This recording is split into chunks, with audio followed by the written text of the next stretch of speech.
jërëjëf monsieur le ministre kon mbokk yi lii mooy li ñu ne woon dañ koy faram-fàcce ñu bëggoon nag mbooleem sénégalais yi xam ni lii lu doy waar la lu garaaw la ñu fexe ba ci suñuy jëflante wala li war a doon suñuy yitte bis ni ki tey mooy li jëm ci anam yu mel nii ndax lii mooy réew mi bés bu ne ñu fenkal ñu ay wax yoo xam ne amul benn solo amul benn njëriñ ci réew mi boo demee ci réew yi nga xam ne tey tabaxu nañu defaru nañu teewul bés bu ne suñu xëyee ci yu mel nii la seen waxtaan di nekk boo buggee ràññeetle màndarga réew mu dellu gannaaw rek mooy waa réew mu ban yitte lañu am ci liy doxal seen réew nga méngale kook ban yitte lañu am ci li nga xam ne moom lañu tuddee fait divers débat politique bi ci lii la war a porter waaye du Moustapha Guirassy cravate bi mu sol diw oto bi muy dawal lii lañu war a waxee ndax lii tey jii dafa méngoog bés bi nga xam ne ci la ñuy màggal wala dundal bés bi nga xam ne loraange bi gën a mag ci bi ñu xam ci loraange boo xam ne wala ci yi gën a mag yu am ci biir géej ci la bokk mooy keroog bi bateau Joola di suux tey mu tombeek moom ñu bari sax newoon nañ ñu premier ministre warul organiser conférence de presse ci bés boobu ma jàpp ni nag organiser ci bés bi sax dafa am sens dafa am symbolique ndax li waraloon tragédie boobu weesuwul lu mel nii mooy autorité yu yor responsabilité yor alalu réew mi wala ñu def mbir mi fi ñu ko war a def ak ni ñu ko war a defee ñu ñàkk koo def ci càggante wala ci teyeef ba mu jur musiba tey jii ñu ngi wax mbënd mi lan moo ko waral lan la ñu def ci at yi weesu yépp ci milliards yi nga xam ne nañ dugal nañ ko ci lu dul li ci ëpp ay nit a ko damm seen poos te ci ëpp ay nit a ko damm seen poos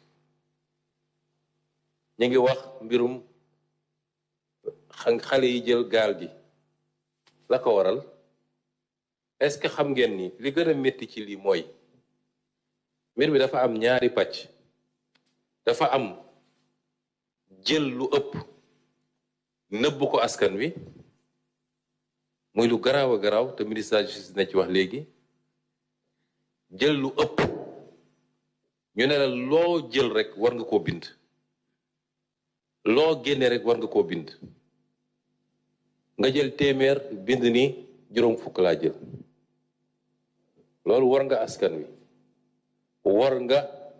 ñi nga xam ne wóolu nañu Sénégal ba jël seen alal di ko dugal ci réew mi donte dañ ñuy lebal nag waaye ki ngay lebal day fekk nga yaakaar ni mën naa fay waaye loolu benn pàcc bi rek la beneen pàcc bi gën a garaaw mooy gannaaw bi ñu defee loolu ba xaalis bi dugg milliards yi dugg mooy pexe yi ñuy def ñoom pour li bëri ci milliards yooyu au lieu ñu yóbbu ko fi ñu waxoon ni fa la war a jëm ñu fexe ba détourné ko dugal seen poos loolu nag ci fan yi di ñëw dañ ci gën a génne ay détails ndax li ñu génne ci alal ci réew mi yéen a ngi dégg ay milliers de tonnes de kilos d'or loolu lu tuuti la ci li ñu génne ci réew mi te lépp nag ci alalu réew mi la lépp ci alalu réew mi la waaye foofu loolu fu mu jóge xaalis bii ñuy wax waroon dugg fi mu war a dugg ñu dugal ko feneen fu mu warul dugg ba pare nax sénégalais yi nax suñu partenaire ne leen jëluñu xaalis bu toll noonu waaye lu gën a néew loolu la moo tax débat bi ci lii la war a porter peuple bi laay waxal bu leen kenn divertirati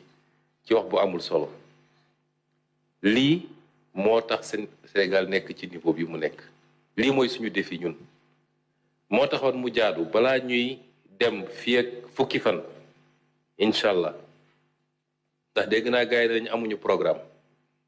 que projet bi amul ñoom ñu koy wax sax gëmuñu ko ndax ñoo gën a xam ni projet bi am na waaye lépp dañ koy teg ci temps fii ak fukki fan gën saa gudd suma juumul